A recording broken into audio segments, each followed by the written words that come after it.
Hello दोस्तों, नमस्ते, प्रणाम। कुछ मिश्रा अवधि में आप सबका स्वागत है। चरण श्री स्पर्श प्रणाम करते हैं। हैप्पी होली। हमारी मिश्रा परिवार से, पूरे परिवार की तरफ से आप सभी की होली ढेर सारी शुभकामनाएं। आप सभी से आशीर्वाद कामना करी थे, आप सबके जीवन मंगलमय कामना करते। बहुत प्यारा सा राम जी का गीत, होली गीत लेके आए हैं। कैसे लगा फुलवाज के सुना चाहिए।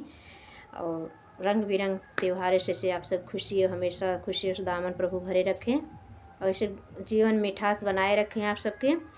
बहुत प्यारा सा होली गीत लेके आए। बीच में स्किप न कर जाए, फुल वाच के सुना जाए। कैसे लगा हमारा होली गीत, प्यारे प्यारे कमेंट में आशीर्वाद जरूर दे चाहिए, लाइक कमेंट जरूर कर चाहिए। बीच में स्किप न करें, नहीं तो होली गीत का आनंद बिल्कुल नहीं आने वाला बा।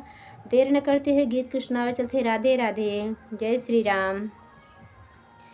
अवध में उड़ई बिरिया हो, रंग बरसे समरिया। अवध में उड़ई बिरिया हो, रंग बरसे समरिया। राम लखन राम सिया खेलई होलिया हो, रंग बरसे समरिया। राम सिया खेलई होलिया हो, रंग बरसे समरिया। भरत के ऊपर मांडवी रंग डाले, भरत के ऊपर मांडवी रंग डाले। भरी भरी मारे पीछे करिया हो, रंग बरसे समरिया। भरी भरी मारे पीछे करिया हो, रंग बरसे समरिया। अवध में उड़ई गुल, अवध में उड़ई बिरिया हो, रंग बरसे समरिया। अवध में उड़ई बिरिया हो, रंग बरसे समरिया। राम सिया खेलई होलिया हो, रंग बरसे समरिया। राम सिया खेलई होलिया हो, रंग बरसे समरिया।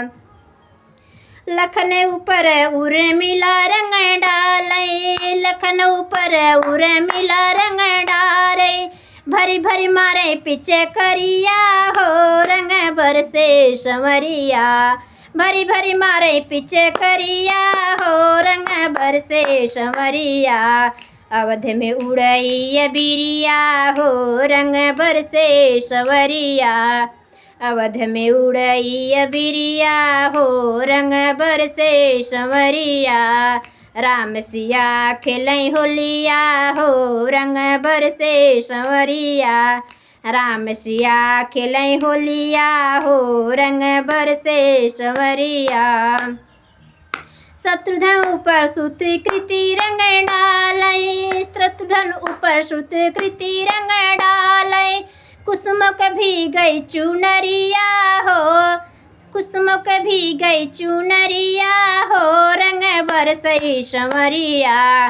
भरी भरी मारे पीछे करिया हो, रंग बरसे समरिया।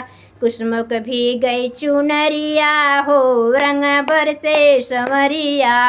अवध में उड़ई बिरिया हो, रंग बरसे समरिया। अवध में उड़ई बिरिया हो, रंग बरसे समरिया। राम सिया खेलई होलिया हो, रंग बरसे समरिया। राम सिया खेलई होलिया हो, रंग बरसे समरिया। राम सिया खेलई होलिया हो, रंग बरसे समरिया। होली है, जय श्री राम।